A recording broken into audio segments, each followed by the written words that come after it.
Hello friends, मैं मेघा स्वागत करती हूँ आपका अपने चैनल स्टडी विद मेघा पाठक पर।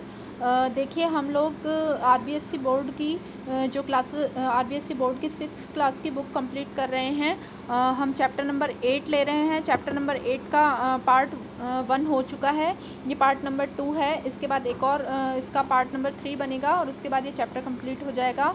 देखिए, मैं आप लोगों को जो आरबीएस राजस्थान बोर्ड की जो बुक्स हैं वो ऑब्जेक्टिव फॉर्म में कंप्लीट करवा रही हूँ इस चैनल पर।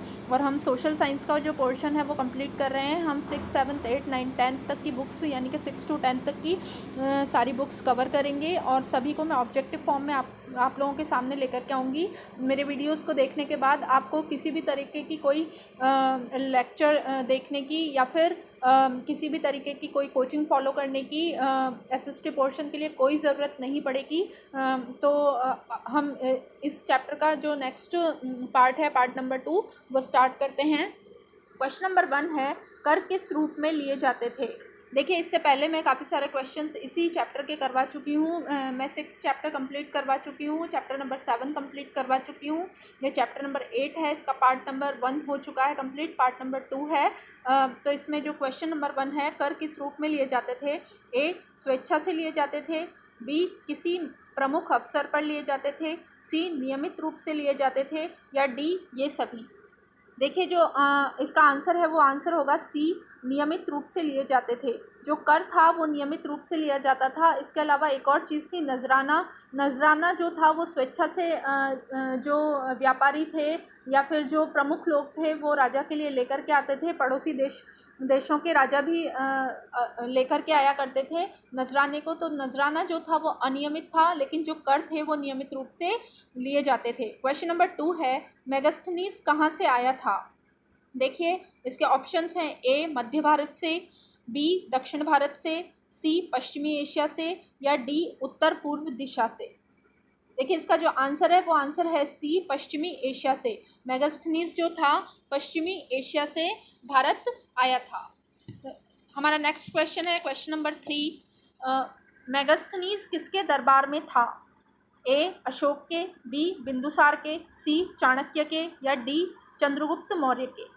तो देखिए, मेगास्थनीज जो था वो चंद्रगुप्त मौर्य के दरबार में था। अशोक के दरबार, चंद्रगुप्त मौर्य ही था जिसने मौर्य साम्राज्य की स्थापना की थी। और जो सेल्यूकस निकेटर था उसने उसने अपना राजदूत बना करके चंद्रगुप्त मौर्य के दरबार में मेगास्थनीज को भेजा था। तो इसका जो आंसर हो जाएगा वो हो जाएगा डी, चंद्रगुप्त मौर्य। देखिए, क्वेश्चन नंबर 4 है, मेगास्थनीज किसका राजदूत था। ए, मोगलिपुत्र तिस्त। देखिए, तिस्त है, ये सिस्त लिख दिया मैंने, तिस्त है ये शब्द। श्रीलंका का राजा था ये, मोगलिपुतिस्त। ए, बी, अशोक। सी, सेल्यूकस निकेटर। या डी, कार्निलिया। देखिए, इसका जो आंसर है वो मैं अभी आपको एक्सप्लेन कर चुकी हूँ कि चंद्रगुप्त मौर्य के दरबार में सेल्यूकस निकेटर ने मेगास्थनीज को भेजा था। तो इसका आंसर जो हो जाएगा वो हो जाएगा सी, सेल्यूकस निकेटर। क्वेश्चन नंबर 5 है, मेगास्थनीज की पुस्तक का नाम था। ए, इंडिका। बी, व्याकरण। सी, गीता। या डी, अर्थशास्त्र। देखिए, हम सबको पता है व्याकरण तो पाणिनि ने लिखी थी, तो ये हो नहीं सकता है। गीता महाभारत का एक भाग है जिसमें कृष्ण ने उपदेश दिया है। और जो डी है, अर्थशास्त्र, वो मौर्य काल से रिलेटेड है लेकिन चाणक्य की पुस्तक है, इसलिए ये भी इसका आंसर नहीं है। तो इसका आंसर हो जाएगा ए, इंडिका। मेगास्थनीज की पुस्तक इंडिका थी। ठीक है, बहुत ही इंपॉर्टेंट क्वेश्चन है फ्रेंड्स, आया हुआ क्वेश्चन है और बहुत आगे भी आने की प्रायोरिटी है। तो क्वेश्चन नंबर 5 का जो आंसर है वो हो जाएगा ए, इंडिका। हमारा नेक्स्ट क्वेश्चन है, क्वेश्चन नंबर 6, पाटलिपुत्र किससे घिरा हुआ था। ए, महलों से। क्या वो महलों से घिरा हुआ था। बी, गांव से। सी, विशाल प्राचीर से। या डी, इन सभी से। देखिए, जो पाटलिपुत्र था उसके चारों तरफ उसकी सुरक्षा के लिए एक दीवार बनाई गई थी, यानी कि दीवार को ही प्राचीर कहते हैं। तो जो इसका आंसर है वो आंसर हो जाएगा सी, विशाल प्राचीर से। हमारा नेक्स्ट क्वेश्चन है, क्वेश्चन नंबर 7, पाटलिपुत्र की विशाल प्राचीर में बुर्ज व द्वार क्रमशः थे। मतलब ये हमसे पूछ रहा है कि बुर्ज व द्वार की संख्या क्या थी। तो ए है 300 बुर्ज और 5 द्वार। बी, 500 बुर्ज व 60 द्वार। सी, 570 बुर्ज व 64 द्वार। या डी इनमें से कोई नहीं। तो देखिए इसकी संख्या आप याद रखिए, इसका जो आंसर है वो है सी, 570 बुर्ज व 64 द्वार। हमारा नेक्स्ट क्वेश्चन है क्वेश्चन नंबर 8। मौर्य वंश का सबसे प्रसिद्ध शासक कौन था? ए चंद्रगुप्त मौर्य, बी बिंदुसार, सी अशोक या डी अजातशत्रु।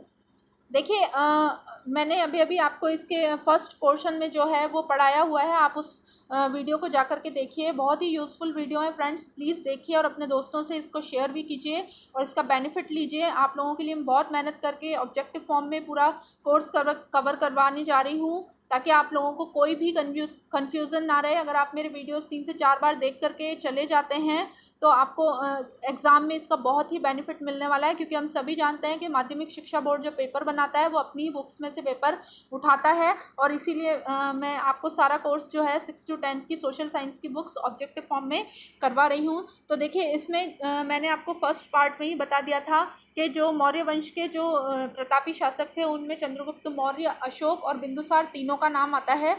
लेकिन इसमें भी अगर हम कंपैरिजन करके देखें तो जो अशोक है वो सम्राट था, सम्राट कहलाया था, तो उसकी जो प्रशंसा है वो सबसे ज़्यादा होती थी, उसका जो वैभव था, जो उसकी ख्याति थी वो सबसे ज़्यादा फैली थी इन तीनों में।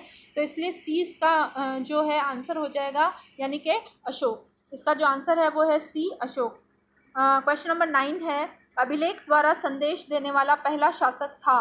ए चंद्रगुप्त मौर्य, बी अजातशत्रु, सी अमोघवर्ष या डी अशोक।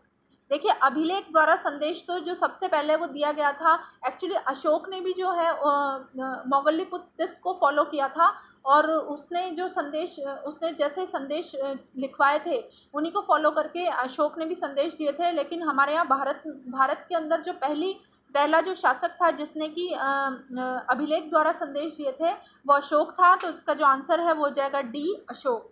क्वेश्चन नंबर 10 है, अशोक ने ज़्यादातर अभिलेख किस भाषा व लिपि में दिए थे? ए अरमाइक भाषा व खरोष्टी लिपि, बी प्राकृत भाषा व ब्राह्मी लिपि, सी यूनानी भाषा व देवनागरी लिपि या डी इनमें से कोई नहीं। तो देखिए जो इसका आंसर है वो देखिए अरमाइक भाषा और खरोष्टी लिपि ये यूज़ में तो ली थी अशोक ने, लेकिन कंपैरेटिव कम ली थी, क्योंकि मैंने आपको अपने लास्ट वीडियो में इसका जो फर्स्ट पार्ट है उसमें बताया है कि प्राकृत भाषा जो है वो आम लोगों की भाषा थी, आम लोगों के द्वारा समझी जाती थी। तो अशोक ने इसी भाषा को चुना था, क्योंकि वो ये चाहता था कि जो उसके संदेश हैं, जो उसका धम्म का जो संदेश है वो ज़्यादा से ज़्यादा लोगों तक पहुँचे, इस वजह से उसने प्राकृत भाषा को लिया था। और हम इन ऑप्शंस में देखते हैं कि बी ऑप्शन में प्राकृत भाषा है, प्राकृत भाषा और ब्राह्मी लिपि में अशोक ने अपने ज़्यादातर अभिलेख दिए थे। तो इसका आंसर हो जाएगा बी। हमारा नेक्स्ट क्वेश्चन है क्वेश्चन नंबर 11, अशोक ने कलिंग पर राज्याभिषेक के कितने वर्ष बाद आक्रमण किया था? देखिए अशोक ने जो राज्याभिषेक के 8वें वर्ष में कलिंग के ऊपर आक्रमण किया था। कलिंग के ऊपर जो उसने आक्रमण किया था वो एक्चुअली वहाँ पर जो हाथी पाए जाते थे उनके लिए किया था, क्योंकि उसको युद्ध में हाथियों की ज़रूरत पड़ती थी, और कलिंग के जो हाथी थे वो सबसे ज़्यादा प्रसिद्ध स्थान था हाथियों के लिए। तो अशोक ने क्या करा था कि उसके ऊपर आक्रमण किया था, और वो अपने राज्याभिषेक के 8वें वर्ष में आक्रमण किया था। इसलिए इसका जो आंसर हो जाएगा वो हो जाएगा बी, 8वें वर्ष में। हमारा नेक्स्ट क्वेश्चन है क्वेश्चन नंबर 12, अशोक ने किसका पालन किया था?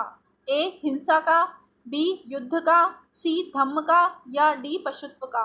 तो देखिए पहले अशोक बहुत ही महान सम्राट था, और उसने अपने युद्ध कौशल के बल पर आधे से ज़्यादा भारत को विजय उसने हासिल कर ली थी। लेकिन जो उसने अपने राज्याभिषेक के 8वें वर्ष में कलिंग पर जो युद्ध किया था उसमें उसने उसका जो ब्लड शेड देखकर, मतलब उसका जो नरसंहार देखकर है उसको बहुत ज़्यादा दुख हुआ था। 1 लाख लोग उसमें मारे गए थे, कई लोग घायल हो गए थे। उस नरसंहार को देख करके उसको आत्मग्लानि हुई, उसका हृदय परिवर्तन हो गया, और उसने हिंसा की जगह धम्म को अपना लिया, भेरी घोष की जगह धम्म घोष को उसने अपना लिया था। और इसीलिए जो इसका आंसर है वो है सी, अशोक ने क्या करा था? धम्म का पालन किया था। तो आंसर क्वेश्चन नंबर 12 का आंसर हो जाएगा सी। क्वेश्चन नंबर 13 है, धम्म संस्कृत शब्द धर्म का कौन सा रूप है? ए यूनानी, बी हिंदी, सी तमिल या डी प्राकृत।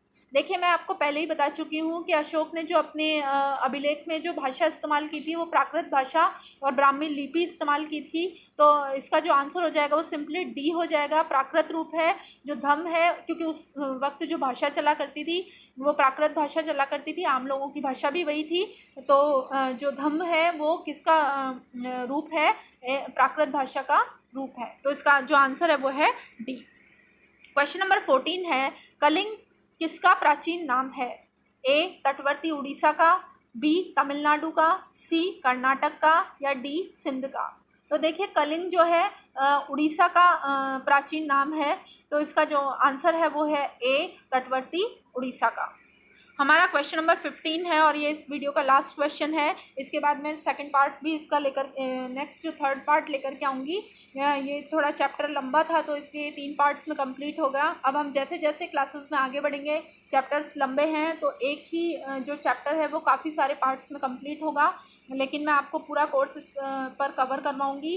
मैं 3 से 3.5 महीने के अंदर आपका पूरा कोर्स इस पर कवर करवाने की कोशिश करूँगी, क्योंकि जो डेट है वो सितंबर 2 का कयास लगाया जा रहा है कि सितंबर 2 को हमारा एग्ज़ाम ऑर्गेनाइज हो सकता है। पहले ये 2 अगस्त को एग्ज़ाम था, लेकिन जो एग्ज़ाम है वो कोरोना वायरस, आप जानते हैं बहुत महामारी चल रही है, उसकी वजह से पोस्टपोन हो गया है और 2 सितंबर को लेने की इसकी बात सामने आ रही है। तो हम अपना जो 4 महीने का जो टाइम है, हम उसको 3 साढ़े 3 महीने में अपना कोर्स पूरा कवर करने की कोशिश करेंगे।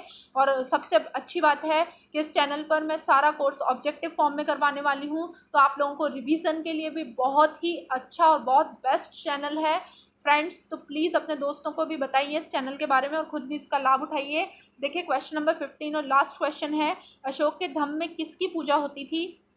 ए शिव की, बी विष्णु की, सी बुद्ध की, या इनमें से सभी की। तो देखिए, अशोक ने क्या है, बौद्ध धर्म फॉलो किया था, लेकिन हमारे माइंड में सीधी सी बात है, अगर इस तरीके से हम थियोरेटिकल फॉर्म में क्वेश्चन पढ़ कर चले जाएं तो हम यहाँ पर बुद्ध को टिक करके आ जाएंगे। लेकिन अशोक ने जो धर्म तो फॉलो किया था, बुद्ध के उपदेशों को फॉलो किया था, लेकिन उसने सभी धर्मों को वो समान मानता था और उसने अपना कोई धर्म नहीं चलाया था, अपना कोई पर्टिकुलर कोई धर्म नहीं था उसका। इसलिए जो आंसर हो जाएगा इसमें इन सभी की जगह आप इनमें से कोई नहीं हो जाएगा। इसमें जो आंसर है आप वो चेंज कर लीजिए, इनमें से कोई नहीं। तो इसका जो आंसर हो जाएगा डी। ना तो वो ना तो शिव की पूजा होती थी, ना विष्णु की, ना बुद्ध की। तो जिसका आंसर हो जाएगा वो डी, क्योंकि अशोक क्या है, सभी धर्मों को समान मानता था। तो देखिए, मैं ये चैप्टर नंबर 8 के 2 पोर्शन बन चुके हैं, पार्ट 1 और पार्ट 2। इसका पार्ट 3 भी मैं आप लोगों के लिए कुछ ही देर में सामने लेकर के आऊँगी।